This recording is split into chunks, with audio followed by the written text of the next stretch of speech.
and welcome back to the Calvin Tobin Show. I am your host, Calvin Tobin. Today we have a lot to talk about, so let's get right into it. All right, as the Tampa Bay Lightning closes in to an end on their 4-game streak nightmare, they are starting to look like the team that all Tampa and hockey fans know of. But at the beginning of this game, the Lightning had a little bit of a scare because Matthew Barzal was able to win a one-on-one breakaway versus Andrei Vasilevsky to get the first goal of the game. Now, because of that first goal by New York, the Tampa Bay Lightning lost the streak of 7 games in a row of scoring first. And in this game, New York and Tampa absolutely hated each other, with penalties coming in left and right, and got quite a few fights in the game to keep the crowd pumped. Also in this game, Tampa thrived off the hits they were able to make against New York and the penalties that they were committing as well. And because of the penalties that New York was committing, Tampa was able to capitalize on one power play at the end of the game to seal the deal 4-1 and get their 8th win of the season. And over the past 3 weeks, Tampa has absolutely been rocking and rolling because they have won 6 of their last 8 games. If they are able to keep up what they've been doing over their 6 victories out of the last 8 games against the Flyers, that ends their 4-game nightmare, they will be able to get their 9th win of the season and make the record 9-3-3 after Thursday night. Now, as for the Islanders, you couldn't have asked for a better defensive game from them, as they got 41 hits on the Tampa Bay Lightning and have blocked 11 of their 28 shots. But here's the biggest flaw about the Islanders, and it's their ability to score right now. And because of that, they have lost now 3 games in a row and unfortunately have fallen to 5-2 and still are holding the last place in the Metropolitan Division. And now the college basketball season is back, and we're only 3 games into the season and we already have a top 10 upset, and it was the number 10 Illinois Fighting Illini taking on the Marquette Golden Eagles. In this game, it was turnover after turnover after turnover, and there were a total of 40 turnovers. Unbelievable amount of turnovers, and the majority of them Illinois committed, and they committed 26 turnovers, and that's why they lost this game 66-67.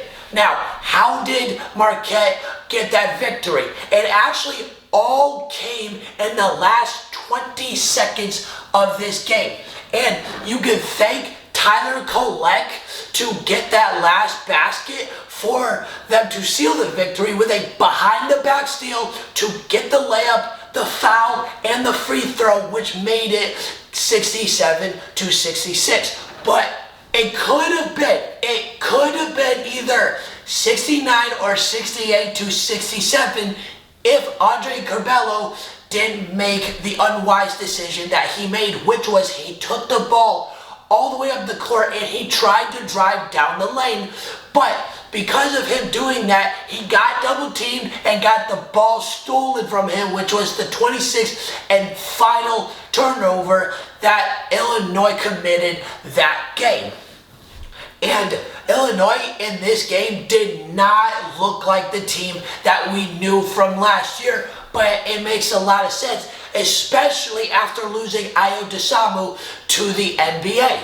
But here is the biggest news for the Illinois Fighting Illini is that their star player, Coffee Cockburn, is now officially back after serving a 3-game suspension due to pertaining his likeness and image. And because of him being back, I think we're going to see, even though it's only been 3 games in, we are definitely going to see a better defensive game from Illinois, because I know for a fact, because Kofi Cockburn is up and a potential player to win Naismith Player of the Year when it's all said and done. Now, with Illinois, they have no problem scoring, because in that game versus Marquette, they had 4 players in double digits, and if they can keep that up while Kofi Cockburn coming back, eliminating those turnovers, and maybe possibly being able to help the Illinois Fighting Illini double the rebounds, we could see a 10 times better Illinois team for the season to come. Now, Monday Night Football was an interesting game because we were all expecting the Rams to kick the 49ers' ass, but it was the other way around, and the 49ers ended up winning 31-10. Von Miller and OBJ, Odell Beckham Jr.'s debut. Neither one of them did a great job in their debut, but you can't blame them. It's a new playbook, new system. They got to get used to it, because OBJ got 3 catches for 12 yards, and Von Miller got a total of 3 tackles. With both of their debuts, I get it that it's the first game. The 49ers made the Rams' offense and defense look completely normal as they diminished the Rams to make them go 7-3. But once Von Miller and Odell Beckham Jr. can get into the rhythm of this playbook as the season progresses, because we just passed the halfway mark and we're 10 games in so far. Once they can get into the rhythm of their defensive and offensive playbook for this Rams team, the Rams could potentially be a contender and actually go to the Super Bowl. But they got a lot of teams to look out for, like Green Bay, like Tampa, like Arizona. If they can battle it out against them, they have a chance to beat them if they are top notch. Because Monday Night Football, they did not look like the team that we've been seeing all season. Although Cooper Kupp did go off, as well as Deebo Samuel. Cooper Kupp has been going off like he has all season. 11 catches for 122 yards, and ties the record for quickest and fewest games to 1,000 yards, and that is in 9 games.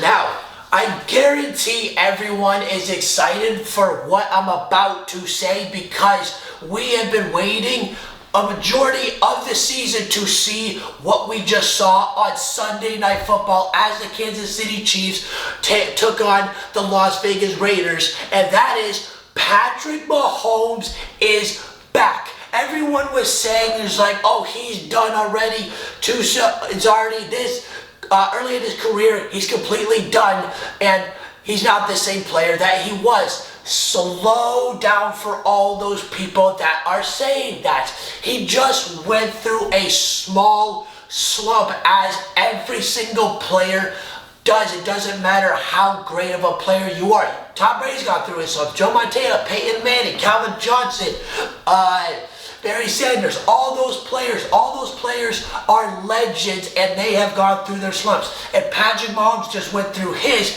but him playing against the Las Vegas Raiders, everything was clicking that night, as he got 400 passing yards for 5 touchdowns, which is an absurd stat line, because listen to this. Patrick Mahomes is only in his 4th season, technically 5th, but he didn't play until the last game of the season of his rookie season. So technically it's really first 4 seasons instead of 5.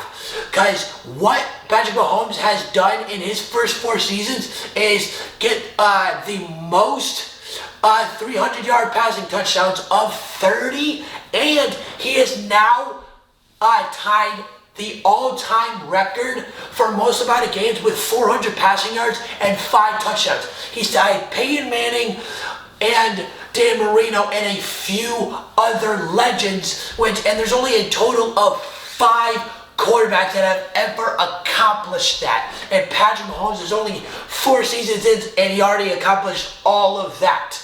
Patrick Mahomes has the potential to have one of the, if not the greatest career ever, minus the Super Bowls, because I truly do not think that Patrick Mahomes is going to get 7 or 8 Super Bowls if Tom Brady somehow wins his 8th Super Bowl this year. Now, college football is slowly coming to an end, and everyone's wondering who is going to be the Heisman winner. Not Bryce Young. Absolutely not. I don't know, at least in my opinion, I don't know what people are thinking that Bryce Young, because right now he has the highest odds at plus 150 to win the Heisman. I get that he plays for Alabama, but Alabama, other than his SEC matchups, always play mediocre teams and they blow them out every single time, and that's what helps Bryce Young stack up his stat line and make him look better. And this is why Bryce Young is not or shouldn't be the Heisman winner. He played Florida, Texas A&M, and LSU. Lost one of them, which was the Texas A&M. He nearly lost to Florida. Good thing that Alabama was able to stop that last play of the game to keep it 31-29, and he nearly lost to LSU as they barely squeaked by 20-14. Like, Bryce Young is not the Heisman. My top 3 Heismans right now is Kenneth Walker at number 1, CJ Stroud at number 2, and Matt Corral at number 3. Now, when the season is all said and done, my Heisman winner I think should win is Kenneth Walker. He's putting up numbers like the last 2 running backs did that won the Heisman, and they both played for Alabama. Mark Ingram in 2009 and Derrick Henry in 2015. And he's already almost about to beat what Derrick Henry had in total touchdowns. And he's already about to pass him because he has 17 right now, along with 1,483 rush yards. And along with the games that he's played, he's had 2 total games of over 240 yards from scrimmage. Kenneth Walker is a different breed and is having the year of his college career. Like, he is the most likely, I believe, to win the Heisman if he can keep this up. Along with CJ Stroud, the guy's a freshman and is making Ohio State truly look like a top-tier team. The only team that I do not think that CJ Stroud and Ohio State is better than is Georgia, because Georgia's defense is having an historic season. And how historic is this season? Georgia's defense has allowed 7.6 points per game. And if they got 2 slightly easy games left to play. Now, and if their defense can keep up what they've been doing all year, they have a chance to be the greatest scoring defense in the history of college football, because the last time that somebody allowed less than 10 points per game was the 2011 Alabama Crimson Tide defense, and they won the championship that year with A.J. McCarron, and they allowed 8.4 points per game, and right now Georgia's at 7.6. Now, as I was saying, with CJ Stroud, this guy, if he can do what he's been doing and complete the season as going out for 11-1 and get to the college football playoff and win that game and get to the championship, he has the best chance, other than Kenneth Walker, depending on what he's able to do.